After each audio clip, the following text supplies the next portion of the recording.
2D massivlərin massivi. Yəni 2 ölçülü, 3 ölçülü, yəni daha da artıq biz massivləri istifadə edə bilirik. Bizim bundan qabaqki mövzumuzda bir ölçülü massivlərdən danışmışıq. Yəni bir list olaraq düşünə bilərik, bir siyahı olaraq düşünə bilərik. Amma 2 ölçülü massivləri daha çox cədvəl kimi düşünə bilərik.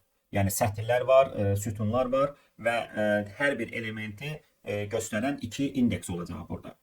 2D massiv siz düşünün ki, sizdə artıq bir dənə massiv deyil, bir ölçülü. Bir neçə dənə bir ölçülü massivlərdə alt-alta düzülüblər. Və bu olur 2 ölçülü massiv. İndi 2 ölçülü massivi istifadə etmək üçün hər halda bizdə bir ölçülüdə əgər bir dənə ölçü verirdiksə, burada artıq 2 dənə ölçü verəcək. Məsələn, gördüyünüz kimi bunu nümunə olaraq götürsək, CodeBlocks'da işə salsaq,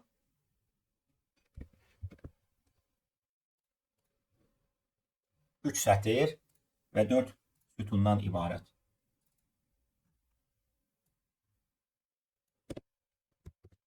Üç sətir və 4 sütundan ibarət bir başa təyin eləmişik biz burada matriksi. 2 ölçülü massivlərə matriks də deyirlər. Baxın, bunun içərisində 3 dənə sətir var. Bu 3 dənə sətri bildirən say budur. 3 qeyd olunub. Hər sətirdə neçə element var? 4 dənə element var. Yəni burada sabit olmalıdır. Yəni hər sətirdəki elementlərin sayı eyni olmalıdır. Yəni birində 4 dənə, birində 2 dənə bu ola bilməz. Yəni dinamik olaraq biz bunu təyin eləyə bilmirik. İndi biz artıq müraciət eləyəndə hansısa elementə biz bilirik ki, o elementin sətir nömrəsini göstərməliyik. Yəni hansı massivdə yerləşir və ondan sonra da həmin massivin neçənci indeksində yerləşdiyini göstərməliyik. Və biz bildirmişik ki, massivlər sıfırdan nömrələnir. Elə 2D massivlər də sıfırdan nömrələnəcək. Yəni burada gördüyünüz bu sıfırıncı, bu birinci, bu da ikincidir. Və bunun içərisindəki elementlər 0, 1, 2, 3. 0, 1, 2, 3. 0, 1, 2, 3. Və biz əgər burada çıxışa vermək istəsək, məsələn, A, buradakı sıfırın X-i. Hansı elementi çıxışa verəcək qiymət olaraq? 7. 7. Bəli. 7 çıxışa veriləcək. Yəni sıfırıncının, baxın, sıfırıncı massivin ikincisi 0, 1, 2, 7 ədədidir. Başqasını çıxışa verək. Məsələn, A1-in 1. A1-in 1. 5. 5, bəli. Birincinin birincisi. Bax, birincinin birincisi. Ölçü təyin olunarkən biz bilirik ki, 3 və 4 daxil deyil qiymətə. Yəni, ən sonuncu burada duran elementi çıxışa vermək istəsəydik, ölçülərdən bir dənə az göstərməliydik. A2-nin üçüncüsü. 16. Bu verəcək bizə 16-nı. Bəli. Əgər biz artıq bunun strukturunu anlayırıqsa, deməli, istifadə edərkən bunun necə genişə verilməsi, axtarışa verilməsi, hansı elementin çıxışa verilməsini də bilməliyik. Biz xatırlayırsınızsa iç-içə dövrlər keçmişdik. Yəni iç-içə dövrləri biz bura tətbiq edəcəyik daha çox ki, matrikslərdə iç-içə dövrlərdən istifadə edirik. Çünki biz hər bir sətir və sətirdə olan sütun elementlərini gəzirik. Deməli, biz bu massivi bütövlükdə çıxışa vermək istəsəydik, məsələn, bunları ləğv eləsəydik, biz deyə bilərdik ki, bir dənə dövr açaq. Birinci dövr, baxın, birinci ölçü gələn sətirlərin sayını bildirən 0-dan kiçikdir 3-ə qədər olacaq. İkinci dövr, J dövrünü başladırıq, 0-dan kiçikdir 4-ə qədər olacaq. Və burada çıxışa nə yazacaq? A, İJ. Bəli, A, İJ, yəni İ'ninci sətrin J'ninci elementi, İ'ninci massivin J'ninci elementi. Və burada biz boşluq verək. Yəni, belə deyək də, məsələn, 12-ni veririk, 1-i veririk, 7-ni veririk, 14-ü aralarında boşluqla veririk. Ondan sonra yeni sətrə keçmək istəyirik. Yeni sətrə keçmək üçün biz demişik ki, içəridəki dövr bitəndən sonra biz yeni sətrə keçə bilərik. Yəni, növbəti sətri artıq yeni sətirdə versin. Yəni, növbəti massiv yeni sətirdə verilsin.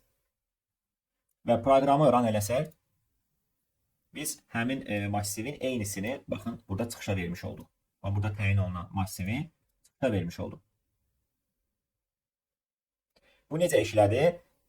İ dövrü başladı sıfırdan, 0 verdi və J'ni 0-dan 3-ə qədər apardı. Yəni, İ əslində burada 0 qalır, sonra bu dəyişir. 0, 1, 2, 3. Bu bitəndən sonra gedir İ olur 1. İ 1 olanda deməli biz keçirik bu massivə. Bu massivə keçirik, amma J'ni yenə də başdan başladırıq. Çünki bu massivin də elementləri 0-dan başlayır nömrələnməyə öz aralarında. 0, 1, 2, 3.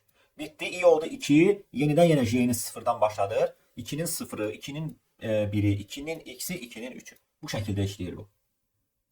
Buna qədər sualı olan var mı? İndi gəlirik bunun girişə verilməsi. Əslində necə çıxışa vermişiksə o şəkildə də girişə verəcəyik. Yəni böyük bir şey dəyişməyəcək. Biz amma bir şey qeyd eləyək ki, matrikslərin ümumiyyətlə iki növü var da. Kvadrat matriks var, bir də kvadrat olmayan, yəni düzbucaqlı formasında. Məsələn, bu düzbucaqlı formasındadır. Niyə görə? Çünki ölçüləri görürük ki, fərqlidir. Bu 3-dür, bu 4-dür. Amma kvadrat matriksdə bir dənə ölçü olur. Yəni n-dirsə bu da n-dir. Bu şəkildə təyin olunur. İndi biz ümumi götürsək, yəni məsələn müxtəlif ölçülü, yəni bir dənə n götürürük, bir dənə m götürürük. Bunları girişə verəndən sonra biz gəlirik matriksi n-in m-ə bu şəkildə təyin edirik. Və bu birbaşa təyin olunan, yəni qiymətlərini yazdığımız matriksi silirik. Biz nə edirik? Biz deyirik ki, gəl bunu girişə veririk. Girişə də vermək üçün artıq biz i dövrünü neçəyə qədər aparacaq? Bəli. Bunu aparırıq n-ə kimi, j dövrünü aparırıq m-ə qədər. Bəli. Və bunlara diqqət eləməliyik ki, səhvlik olmasın. İndeksləri müraciət edəndə indekslərdə sərhəddən kənara çıxma baş verməsin. Deməli, sıfırdan kiçikdir n-ə, sıfırdan kiçikdir m. Və inputa veririk a, i, j. Bu bizim oldu matriksimizin girişə verilməsi. Yəni bu standart bu şəkildə təyin olunur. Və ondan sonra indi bizdə matriksə nə istəyirsə, nəyi axtar deyirsə, biz yenidən matriks üzərində axtarış eləyə bilirik. Və yaxud elə burada girişə verib if-lə yoxlaya bilərsən ki, tutaq ki, element mənfidirmi, müsbətdirmi, cütdürmü, yəni nəyi soruşursa bizdən. İndi biz gəlin bu hissələri keçək. Burada cədvəli də göstərmişik. Həmin elementlərin eynilərini köçürmüşük ora. Çıxışa verməyi də dedik, girişə verməyi də dedik. Necə təyin olunur, bunu da izah elədik. Əsas praktika hissəsinə gələcək, amma ora keçməmişdən qabaq kvadrat matriksdən danışacağıq biz. Kvadrat matriksin, baxın, əvvəlki təyin olunan matriksdən fərqi odur ki, burada bir dənə ölçü təyin olunur. Yəni n və hər ikisinə n yazırıq biz. Və n yazırıqsa deməli i dövrü də n-ə qədər gedir. J dövrü də n-ə qədər. Yəni burada iki dənə dəyişəni təyin etməməliyik. Çünki məsələnin şərtində bizə deyir ki, kvadrat bir matriks verilir. Kvadrat matriksin ölçüsü eynidir. Yəni sətr sayına sütun sayı eynidir. Ona görə bir dənə ölçü daxil olunur və hər ikisinə o yerləşdirilir. Yəni yaddaş olaraq ikisində də n ayrılır. Və dövrlərin hər ikisi n-ə qədər davam edir. Bu olur kvadrat matriks. Kvadrat matriksə nümunələr göstərə bilərik. Məsələn, 3-ün 3-ə, 4-ün 4-ə, 2-nin 2-yə, 5-in 5-ə, 10-un 10-a. Bunlar hamısı kvadrat matriks. Yəni sətr sayı sütun sayına bərabərdir. Gəlin lövhəni açaq, biraz kvadrat matriksin hansı özəllikləri var, onlardan da danışaq.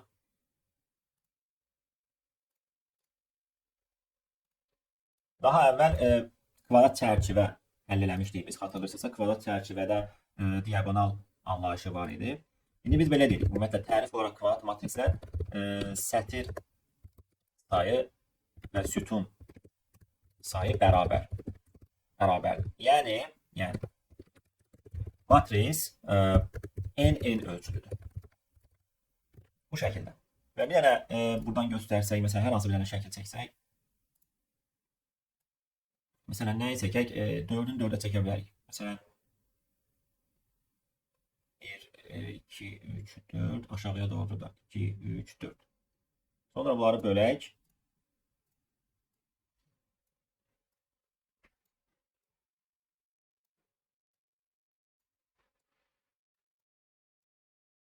Bu şəkildə.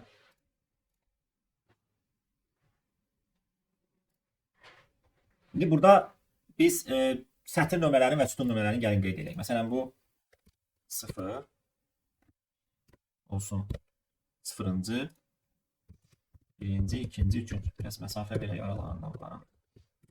Gəlin belə edirik. 0 yazaq bura, 1 bura, 2, 3. Sütun nömrələri 0, 1, 2, 3. Bu şəkildə. İndi burada hansı özəllikləri var? Burada kvadrat matriksdə diagonal anlayışı var. Birinci bunu qeyd edək. Diagonal anlayışı, əsas diagonal var, tərs diagonal var. Hansı ki bu düzbucaqlı matriksdə yox idi. Çünki düzbucaqlı matriksdə sən buradan başlayıb gəlsən, tam burada bitmirsən. Yəni gərək bərabər olsun ki, tam gəlib küncdə bitsin. İndi biz deyirik ki, baxın burada şəklini çəkirik. Baxın bu diagonal əsas diagonaldır. Biz bunu adlandırırıq. Əsas diagonal. Əsas diaqonalın xanalarına nəzər yetirsək, hansı qayda ödənməlidir ki, biz deyək ki, bu əsas diaqonaldır. Yani i ve j birbirine beraber oldukça. i və j bir-birinə bərabər olduqda, bəli, 0-ın 0-ı, 1-in 1-i, 2-nin x-i, 3-ün 3-ü. Yəni, əsas diaqonalın qaydası odur ki, i bərabərli j şərti ödənməlidir. Əgər i bərabərli j şərti ödənirsə, deməli, bu xana əsas diaqonalda yerləşən xanadır. Bunu təyin eləmək asandır. İndi gəlin digərinə baxaq, tərs diaqonala baxaq. Tərs diaqonalda i ile j'nin cəmiyini beraber. tərs diaqonal, bəli, əslində biz bunu yazıb daha yaxşı görə bilirik. Məsələn, deyirik ki, i yazaq, j yazaq. İndi gəlin qiymətlərini yazaq alt-alta. Məsələn, i 0 olanda j 3 olur. i 1 olanda j 2 olur. i 2 olanda j 1 olur. i 3 olanda j 0 olur. Biz buradan görürük ki, biri artanda biri azalır. Yəni, əslində cəm sabit qalır. Bunu deyə bilərik. Cəm həmişə sabit qalır. Bu cəmdəki necə təyin edə bilərik bu cəmi? İlk dəfə götürürsən 0-cı və sonuncu. Bu 0-cı ilə sonuncunun cəmi əslində ölçüsündən bir vahid az edir. Yəni, ölçüsü məsələn bunun 4-ün 4-ə. Düzdürmü? 4-ün 4-ədir. Biz 0-dan nömrələmişik deyə 0 ilə 3-ü toplayanda 3 edir. Yəni, 4-dən bir vahid az edir. İndi ümumi qayda kimi yazsaq biz bunu. Ümumi qayda kimi deyirik ki, i ilə j'nin cəmi n-1-ə bərabər olmalıdır. Yəni, ölçüsündən bir vahid az. Baxın, hamısının cəmi 3-dür. Deməli, bu qayda öyrənirsə, deməli, bizim həmin xana tərs diaqonalda yerləşən xanadır. Biz əvvəl çərçivə məsələlərində də bunu demişdik. Əslində, çərçivə məsələlərində sadəcə biz birdən nömrələmişdik ki, rahat olsun bizim üçün. Yəni, tək cütləri ayıraq deyə. Amma matriksdə biz artıq yaddaş istifadə edirik. Onların da nömrələnməsi, indekslənməsi sıfırdan aparılır. Düzdür, onu birdən apara bilərdik, amma standart, yəni qayda nədirsə ona riayət edirik. Amma bəzi məsələlərdə olur ki, birdən də nömrələyə bilərsiniz. Amma ölçünü bir vahid artıq vermək şərti ilə. Ki, birdən nömrələyəndə n-ci elementə müraciət eləmək mümkün olsun indeksə. Gəlirik həmin hissəyə. Baxın, burada qeyd eləmişik əslində. Yaşlı rəngli olan xanalar əsas diaqonalın xanalarıdır. Qırmızı rəngli olanlar tərs diaqonalın və bunların da qaydasını vermişik. Əsas diaqonal elementlərində i j-yə bərabər olur. Tərs diaqonal elementlərində i ilə j-nin cəmi n-1-ə bərabər olur. Bir neçə tapşırıq deyərdim ki, gəlin yerinə yetirək. Daha yaxşı ölçəmləndirək mövzunu. Məsələn, elə birinci sualı açsaq, birinci sualda deyir ki, kvadrat matriksdir. Onsuz da diaqonaldan söhbət gedirsə, bu deyir kvadrat matriksi olacaq. Kvadrat matriksin deyir əsas diaqonalındakı və tərs diaqonaldakı elementlərini cəmləyin, aralarında boşluqdan çıxış edin. İndi biz gəlirik kvadrat matriksə təyin edirik. Buradan n-i ləğv edirik. N-in n-ə yazırıq. N-in n-ə, bunu da gəlirik n-ə qədər aparırıq. Biz gəlirik burada bir dənə şərt, elə girişə və ya da şərt verə bilərsiniz. Yəni, i əgər j-yə bərabərdirsə, bu nə deməkdir? Yəni, biz 2 dənə cəm götürək. Məsələn, sam 1, sam 2. Sam 1 olsun əsas diaqonal. Sam 1 plus bərabərdir a i j. Bir dənə də şərt verir ki, i ilə j-nin cəmi əgər n-1-ə bərabərdirsə, sam 2, bu da tərs diaqonal a i j. İndi burada onsuz da biz girişə verdikcə hesablayırdıq deyə, yəni matriksi götürməsəydik də olar. Yəni girişə verərdim bir dənə x ilə yoxlardım. Çünki sən indeksləri onsuz da burada təyin eləmişsən. Əsas burada indeksləri götürməkdir. Yəni indekslərə görə biz cəm işini aparırıq. Yəni demək istədiyimiz odur ki, bura bir dənə x versəydin, elə bunları x kimi götürə bilərik. Heç bir problem yox. Çünki matriksi biz sonradan istifadə eləmirik də indi bu məsələdə. Amma elə məsələ var ki, məcburuq biz orada matriksi saxlamağa. İstifadə edə bilək sonraki qiymətləri. Və ən sonunda çıxışa veririk. Sam 1, sam 2. Test edək. 15, 21. İndi orada daha maraqlı məsələlər var əslində, mən deyərdim. Məsələn, biz burada həll eləməliyik. 2 matriksin cəmi var. Matriksin transposisiyası. Məsələn, ilan matriks var. Yəni, bu tapşırıqlardan da həll eləyək. Matrikslərin cəmi asandır. Elə bir ki, 2 dənə matriksi A, I, J-dən B, I, J-ni cəmləyirsiniz. Bəs matriksin transposisiyası nədir? Matriksin transposisiyasında sətirlə sütun yerini dəyişir. Matriksin transposisiyası. G məsələsi. Verilən 3-ün 2-yə olan, baxın, 3-ün 2-yə olan matriks çevrilir olur 2-nin 3-ə. 2-nin 3-ə olanda onda sətirlər olur 1, 3, 5. Baxın, bu sütuna fikir verin. 1, 3, 5 geçdi, sətir oldu. 1, 3, 5. Növbəti sütun, növbəti sətir oldu. 2, 4, 6. Düzdürmü? Baxın, 1, 3, 5, 2, 4, 6. İndi biz bu matriksi necə çevirə bilərik? Yəni transpozisiyasını necə tapa bilərik? Matriksin transpozisiyasında əslində sətr sütuna keçirsə, deməli bizim istifadə etdiyimiz orada IJ var idi. Onları biz necə dəyişməliyik? Şişe indireceğim. olur, müəllim, yine J olur. Bəli, i-ni j-lə əvəz edirik, j-ni də i-lə əvəz edirik. Yəni çox sadə bir prosesdir bu əslində. Biz burada diqqət etməliyik ki, i-lə j-ni dəyişdirəndə əslində bir neçə üsulla eləyə bilərsiniz. Məsələn, dövrlərin yerini dəyişə bilərdiniz. Çıxışa verəndə, bax bu dövrü içəri verərdin, bu dövrü çölə verərdin və yaxud da AIJ əvəzinə AJI yaza bilərdik biz. AIJ əvəzinə AJI yaza bilərdik. İndi bu kvadrat matriks deyil, yəni ümumi bir matriksdir. N-in m-ə daxil edirik. N, m. Bu da m-ə qədər.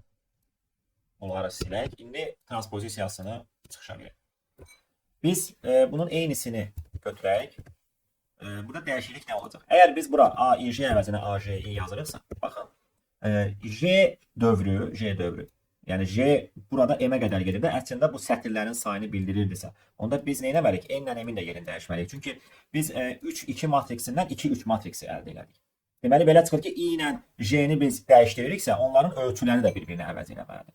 Yəni, biz I-ni M-ə qədər, J-ni də N-ə qədər aparmalıyıq və burada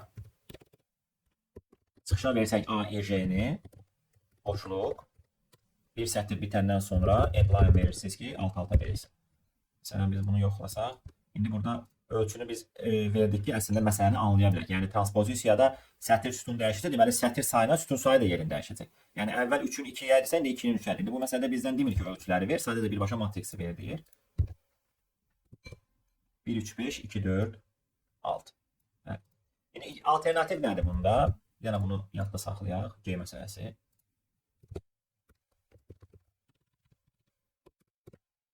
Alternativ odur ki, siz bunu IJ saxlayacaqdınız, IJ. Dövrlərin yerini dəyişəcəksiniz. Yəni bu dövr içəridə olacaqdı. J dövrü çöldə olacaq. Yaza bilərik belə. Yəni eyni nəticəyə gələcək onsuz da. Çünki dövrlərin yerini dəyişsən, bunu olduğu kimi saxlasan, yenə i ilə j-nin yerini dəyişmiş olursan əslində.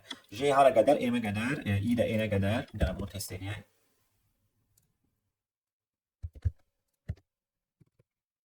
Eyni nəticə və bunu da save edək.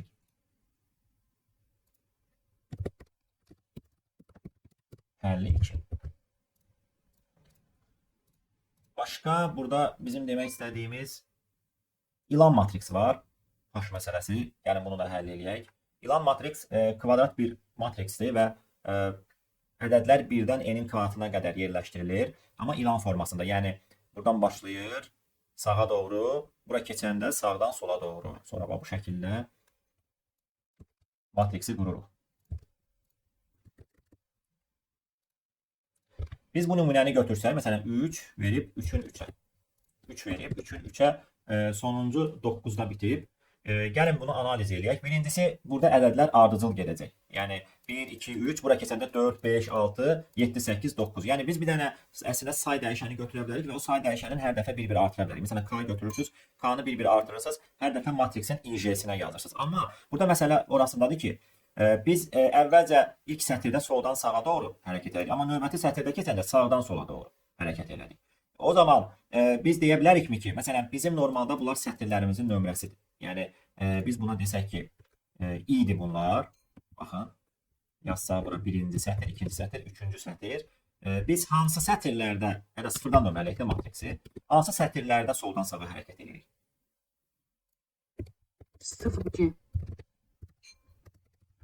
Düzdür? Cüt sətirlərdə soldan sağa. Onda belə çıxır ki, tək sətirlərdə sağdan sola. Düzdürmü? Biz bunu təyin edədiksə, məsələni artıq həll eləmişik deməkdir. Gəlirik, biz orada bir dənə if-else quracaq ki, əgər i cütdürsə soldan sağa dolduraq matriksi, təkdirsə sağdan sola dolduracaq. Onsuz da soldan sağa normal qaydada bu soldan sağa hərəkət edir. J sıfırdan m-ə qədər. Amma biz if-else qoyacaq, bir dəfə belə eləyəcək, bir dəfə bunun tərsini eləyəcək. İndi bizim matriksimiz boşdur. N-in kvadrat matriksdir. Bir dənə də dəyişən götürərik. Bu ədədimiz olsun bizim. Birdən başlayacaq, dolduracaq elementləri. Gəlin, bu hissəsi silək. İndi matriksə dolduraq. Matriksə necə doldururuq? Əgər biz deyirik ki, i cütdürsə, soldan sağa hərəkət eləsin. Bunu götürürük, şərti yerləşdiririk bura. Yəni biz əslində bu J-nin sıfırdan başlanması soldan sağa doğru hərəkət eləməsi deməkdir.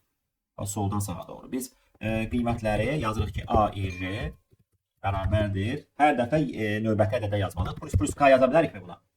Və ya da K-nı artırıb sonra da yaza bilərsən. Yəni heç bir fərq yox. Yəni K-nı artırıb sonra da K yaza bilərsən. Amma qısa olsun deyə elə plus K yazın. Yəni K-nı artırır bir vahid yazır A, I, J-yə. Onda təkdə biz nə etməliyik? Təkdə bu dövrü tərs aparmalıyıq. Sağdan sola doğru. Yəni elə bil ki, ən sağdakı sütundan 0-cıya qədər doldurursan. N çıx 1-dən böyük bərabərdir 0-a qədər. J də azala gedir. Bu şəkildə doldurduqdan sonra biz matriksi çıxışa veririk ən sonunda.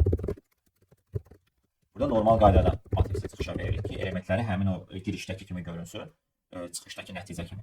N çıxışa veririk A, I, J boşluq veririk.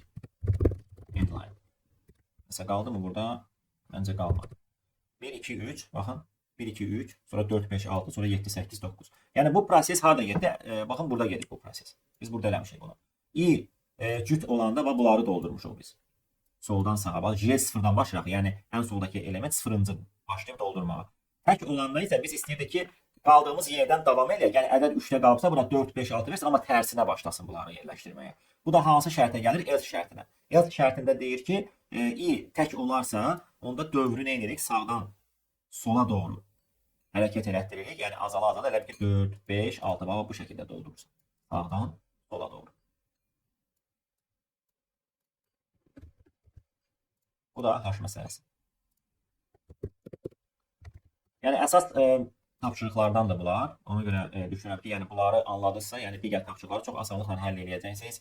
İlan matriks bir dənə də var burada. Yəni oxşar məsələdir. Qalan məsələlər matriksi axtarış, yəni dövr verirsiniz, axtarış edirsiniz. Mövzu bu qədər.